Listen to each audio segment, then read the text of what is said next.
yini enifisa ukuyizuza ngemashini? Okokuqala nje esifisa ukukuzuza ngemashi yethu sifisa ukumbona umongameli ethatha isinyathelo esinqala esibambekayo ngominister uSenzo Mchunu. Hayi le leave of absence akhuluma ngayo.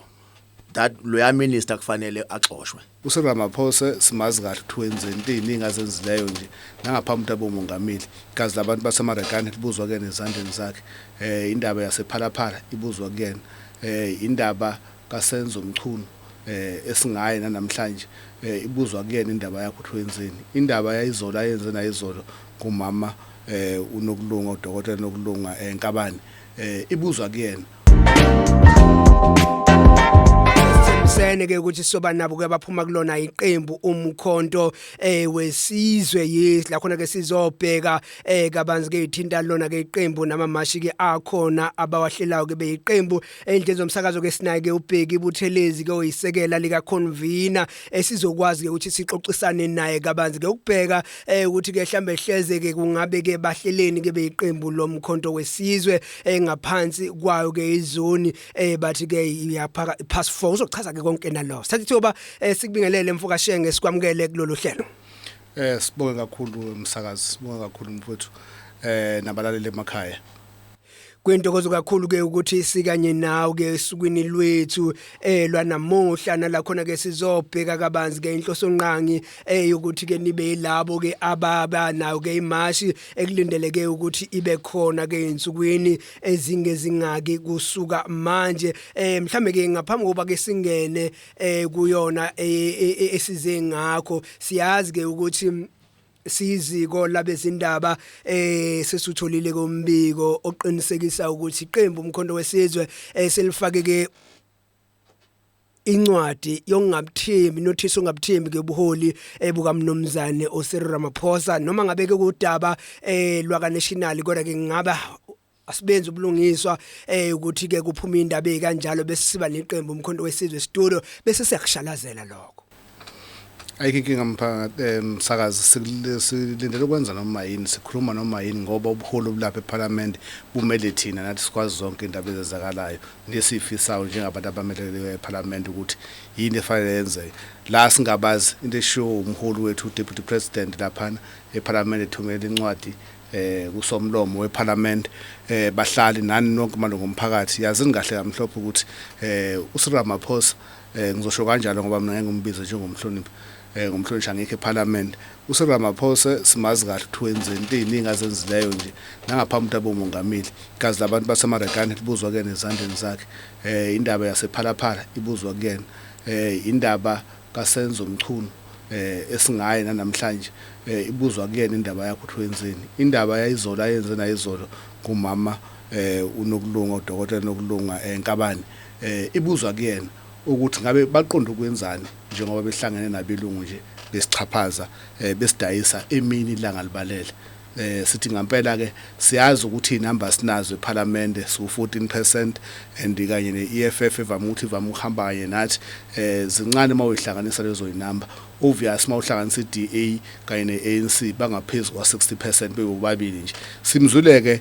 nomlungu wabo waseplazini ubaba uLokhuzana uStenheze yes ukuthi cha yena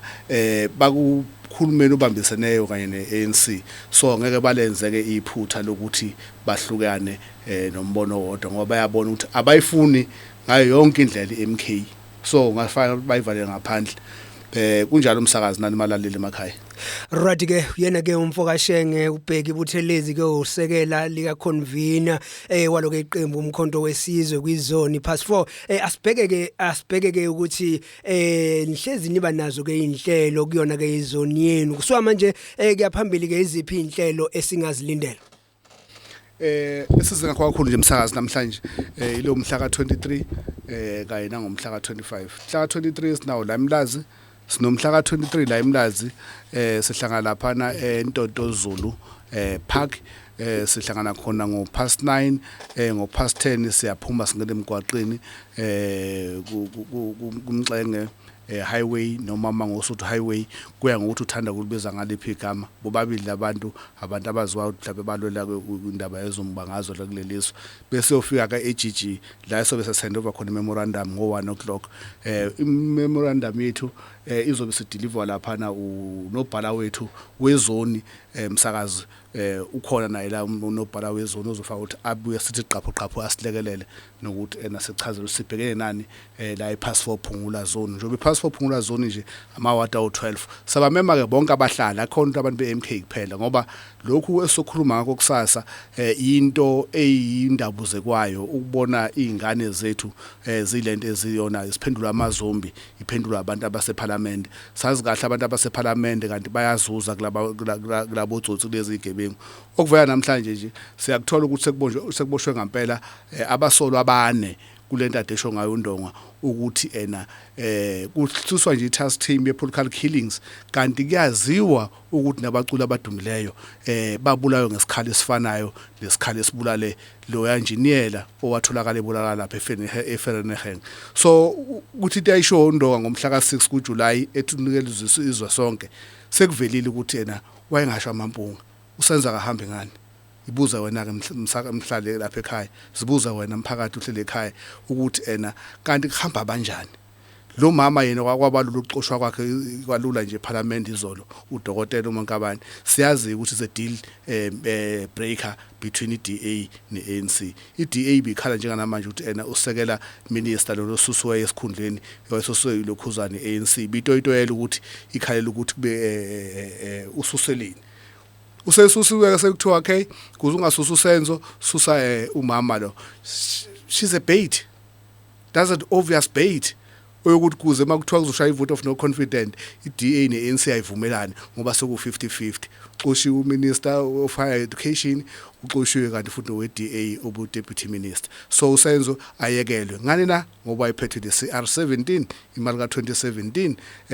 yasephalaphala o4 billion owakuyona yathenga inkomfa yokubeka umongameli esibhekene naye bahlali sokumani ke sambeni kanye nani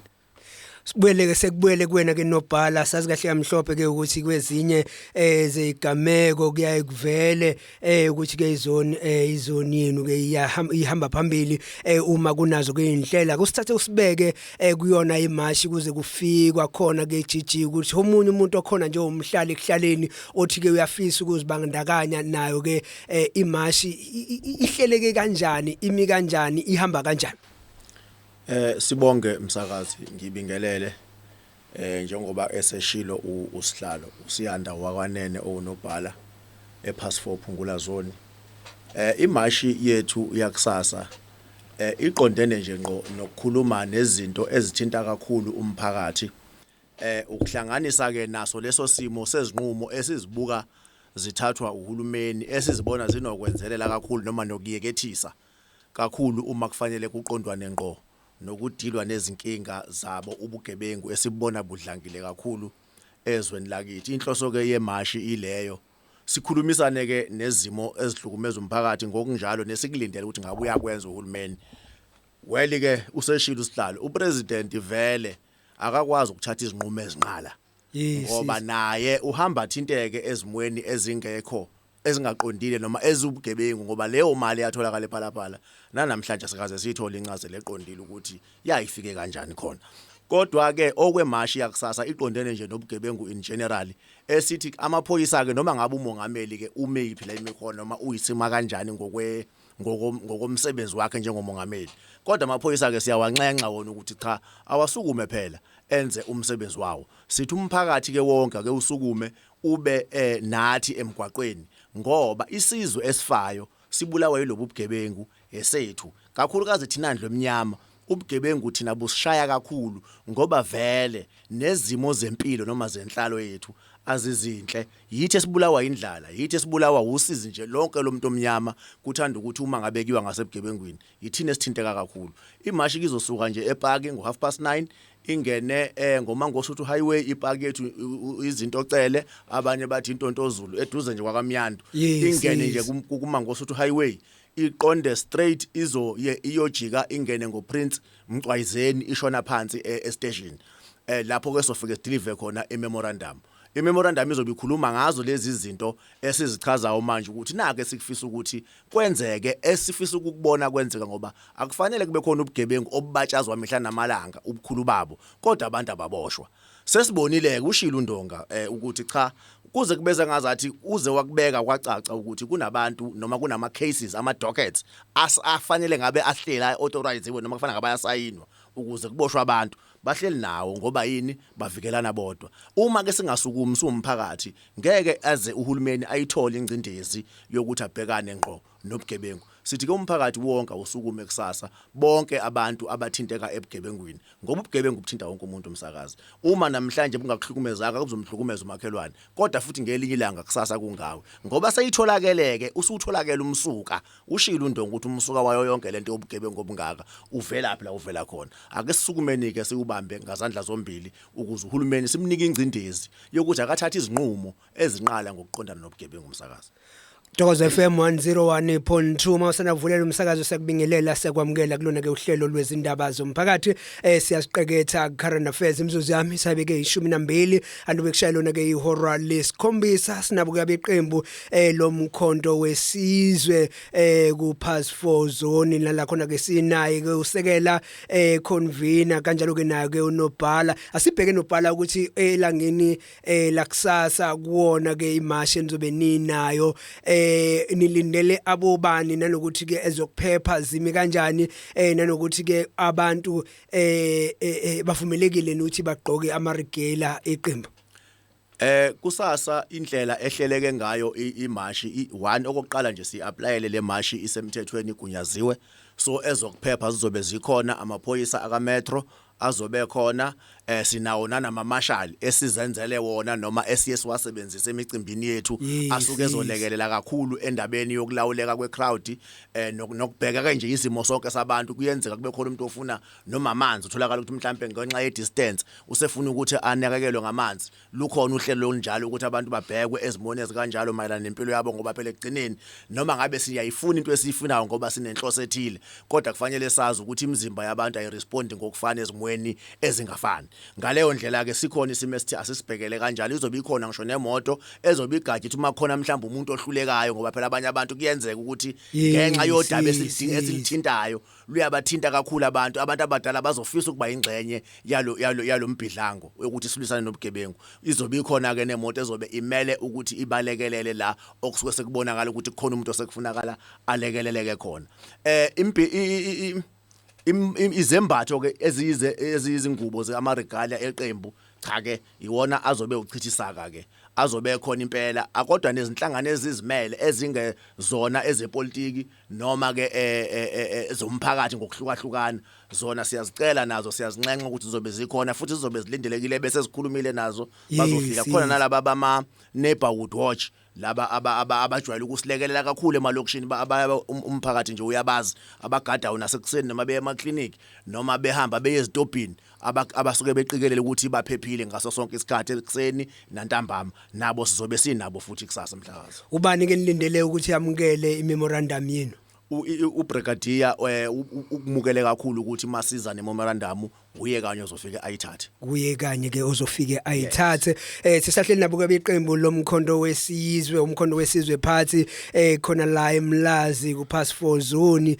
la khona ke sibheka kabanzi ke imashi abanayo kusasa nabayicacisayo ukuthi ngezinye zezinto ke banikezela ithuba lokuba ke baveze ilaka labo ngezinto abazibonayo esingahambi kahle nengezima Afrika bacaphuna nangegameko sakamumva sakhe ke uGeneral uNhlanhla Mkhwanazi okhomishana amaphoyisa khona la kwaZulu Natal oke wakuveza ukuthi ke impela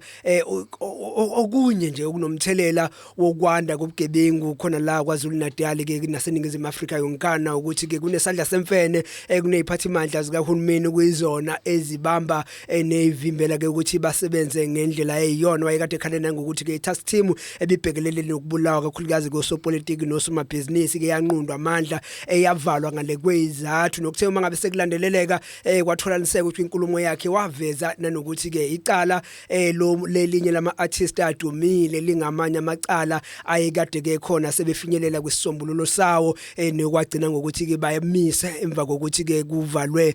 kwachithwa yona ke itaskima ekade ibhekele lokho emva kwenkulumo yakhe namhlanje samukeleke indaba zokuboshwa kwalabo ke ababandakanye ke sigamekweni sikubulawa kwakhe ke uDJ Sambodi kube sekuthusa abantu abaningi uvela ukuthi igama likaKhenny Kunene oyisekela mongameli wePatriotic Alliance oyisekela lakho uGaintin Mackenzie ungomunye wabantu ke abajwayeleke ukuthi bayokhona kwisport la kufike kwaboshelwa khona abalisa abantu asibhekeke nobhala eyokuthi yini nifisa ukuyizuza ngemashini okokuqala nje esifisa ukukuzuza ngemashi yethu sifisa ukumbona umongameli ethatha isinyathelo esinqala esibambekayo ngominister uSenzo Mchunu hayi le leave of absence akhuluma ngayo that loya minister kufanele axoshwe okay esifisa ukubona nje kwenzeka then we'll know ukuthi umongameli uyabalalela abantu base South Africa ukuthi uminister uSenzo Mchunu akaxoshwe ubaba uMkhwanazi usezibonakalisile ukuthi umele ukuphila nokuphepha kwesizwe ungasijabulisa kakhulu thina ukuthi sibone incontract yakhe noma isikhathi sakhe sokusebenza eoffice sengezwe kakhulu noma apronyothwe futhi kube uye oyobamba phezulu impela noma ngayoba ucommissioner waNational ngoba sifisa ukuthi umphakathi wethu siubone uphephile ngaso sonke isikhathi okuyiyona into nje oyi-desired outcome kuyo yonke lento ukuthi sibone lezo zinto zenzeka ukuthi babone lezo zinto zenzeka basho kanjalo ke beqembu umkhonto wesizwe ku pass 4 kushoyena ke unobhala ke uSiyanda ke umfokanene uMadlokovu ethi inhloso nqangi yabo ke ubaba kulindele kumphumela ukuthi ke kubonakala kuba ukuthi ke umongameli wezwe uthatha ke inqumo ke eziright ungakafiki nobhala sidingidile nomfoka Buthelezi ke ushenge indaba ye vote of no confidence kumongameli wezwe okuyemotion efakwe uyena ke efakwe lona ke iqembu umkhonto wesizwe ke osukwini namhlanje mhlawumbe sesingabheka ke ukuthi nakumazoni uyivezile umfoka Nqengelele uthi namazoni ayakuseka lokho sike kuboneni lokho mhlambe kusasa senigraze njengelinye lamaphuzu kuzobaleka kakhulu umsakazo ukuthi sigraze repeatedly ngoba iwona muzwa esinawo ukuthi kahle kahle lo mongameli asisamethembi awekho ama gathering esizoba nawo njengomkhonto wesizwe singasho lutho ngaleyo nto ngoba ukwethemba lo mongameli thina ke njengomkhonto wesizwe vela sikaze samethemba is getting worse ke manje ngezehlakalo ezilokhu zenzeka engumongameli ziqhubeka zenzeka phambi kwakhe asimethembi ngempela noma kukuphi ke la sizobe sihlangana khona njengomkhonto wesizwe sizohleze sigraze lokho kangangokuthi kusasa nje kuzobe kungenye yezinto ezizobe ziphambili ukuthi lo mongameli lo akehlike esikhundleni ngoba usehlulekile ukuphatha izwe lethu liphendukela iBanana Republic phansi kwamehlo akhe buka for ibenefit omlaleli ke olaleli esekhaya ke uzoyibuza iphendule ukuthi makuthiwa ipass 4 zone yini umehluko phakathi kwezone yini umehluko phakathi kwebranch ngiyafisa ke ukuthi nobhala ungenelele lapho ekuthenini ke uyicacise leyo ukuthi manikhuluma unobhala wezone yes bakhona nonobhala bama branch kunjalo baba kumlaleli osekhaya ke awumhlukanisele ukuthi kuhlukana kanjani kuhluka kephi okay ulimi olujwayelekile kumphakathi kumuntu osemphakathini osuke nje engayena ngisho umuntu oparticipate entweni zepolitiki uma ukhuluma ngebranch ngokujwayelekile sikhuluma ngalokho okuthiwa amawadi ukuthi iwadi ke yiloko kusuke kuyimkamo ngokukamasipala then ke bese kuthi ngokweqembu leli ke lomkhonto wesizwe ke okwalo kwehlukile ngoba ibranch yakhona kuba iVD ngoba senzelani emsakazi senzela ukuthi ukusebenza kweqembu kusondele ngqo ebantwini abathintekayo abantu abaholwe abantu abakwazi ukufinyelela kubona uma benezikhala bangaziboni kahle ngokwe service delivery bazi ukuthi bazokhuluma nobani ngoba abaholi babo baseduze kwabo from iVD bese kuthi iVD ke yona ibe abe kuba ama VDs mhlawumbe aba u6 noma abe u7 kuya ngokuhlukahlukana kwama VD akhe iwadi wona iyona ke lesithi ibranch ke thina ngokwe organization kuba iwadi ngokukamasipala bese kuthi ke kulawo mawadi awu12 ngokwe pass 4 phungula zone ina 12 amawadi lawo mawadi ke anama branch omkhonto wesizwe yilawo ma branch ka ethuma esehlangene wo12 abese bangaphansi kwalesi sakhiwo ke okuthiwa izone esingamele umlazi wonke Okay. obese kuthi ngapha mawudlula kuleso sezoni ke khona amanye amazoni akhona eThekwini awu16 angaphansi kweTheku region. yes Mase ama region ebangaphansi kweprovince yaKwaZulu Natal njalo ke kuze kuyofika national wayicacisa kahle kakhulu ke nobhala ngithi angilivezele lo thuba ngenxa yakho ke ukuthi ngiyazi abalaleli abaningi nje abantu nje kuhlaleni banale yama branch ukuthi hayi se branchini nobhala we branch bana lokuthi unobhala weregion unobhala weprovince unobhala jikelele laba abanye unobhala uthola ukuthi abanalo ulwazi not ukuthi aba recognize but abanalo ulwazi lokuthi ke imapi amaqhaza abawabambayo futhi ke ukukhetheka kwabo kwaba into emi kanjani sibheke khona umlaleli osenda iVN njengamanje ake ngizwe ukuthi mhlawumbe ayimayelana nakho lokho esikhuluma ngakho. Ngiyabingelela ntambama uBrian Msibi lo eward 86 eVD yasezwilihle bengithanda ukusho nje ucha siyathakasela umnyakazo khona owenziwa MK Party siyayiseka imarsh siyayithokozela sizobe sikhona siyacela futhi ukuthi abaphathi laba abakhona la ePass4 Phungula abalapho baqhubeke sibanika amandla baqhubeke umsebenzi abawenza umuhle siyacela ukuthi mobilize wonke umuntu iPass4 Phungula zone yonke ibe MK Party kungabi khona ngisho eyodwa iparty ezophinda ivotelwe la ePass4 Phungula zone ukuze lo 2/3 majority sizowuthola sikwazi ukuthi sinike nabantu abanjengo General Lieutenant Mkhwanazi amandla laba bawadingayo. Ngiyabonga. Rathi ke yawo yena ke umlaleli ngicabanga ukuthi uphuma kwizone yenikiyona ke uyanikezela amandla namagxalaba ukuthi nikwazi kuya phambili ngenxa ukuthi bathi bayawubona umsebenzi eniwenza. Elakho lokugcina nobhala msakazi elami lokugcina nje ukuphinda siphinde ugqugquzela sinxuse kakhulu wonke umphakathi wase Pass4 Phungula zone okuwumlazi ukuthi awuphume ngobuningi bawo siza emashini kusasa siyozwakalisa ilaka lethu ngokuthi nasi isizwe sethu sifa phambi kwethu sibhekile ake sisukumeni ke sonke siphuthume siyobambisana ukuthi siyinqobe lempi ngeke sizwe sikwazi ukuyinqoba uma singenako ukubambisana. Elakho lokugcina Mfokashenge Sibonga kakhulu balaleli sithi nicwaye nonke emphakathi nonke emashini udaba leni lolu abantu abaningi kulelizwe lelabantu abamnyama so kusezandleni zethu silungisele ikusasa lengane zethu sibonga umphakathi. Rathi ke inyanga yamadoda ke kube kuhle kakhulu ukuthi nazi ihambeli singabantu besilisa kokuqhambisa yona ke lenyanga sithembise ke mlaleli ukuthi mina nawe na kanjani sophinde sibonane ngalo ke ulwesine kulona ke uhlelo lwezindaba zomphakathi siyasiqeketha current affairs sibonga kakhulu nokuthi ube yiyona ke ingxenye yalo ke uhlelo sibonga kakhulu ke na insizwa ethe yangena yaphawula yasho ke ukuthi ke cha ubuholi bakhona ke Pass4 zone ke busebenza kahle basafisa ke ukubona buqhubekela phambili igama umjabulelwa isibongo ngingwakuyama komuJehova samuhle sangibolekile umphefumulo mina nawe ke sizokwazi ukuthi siphinde sibonane. Salut.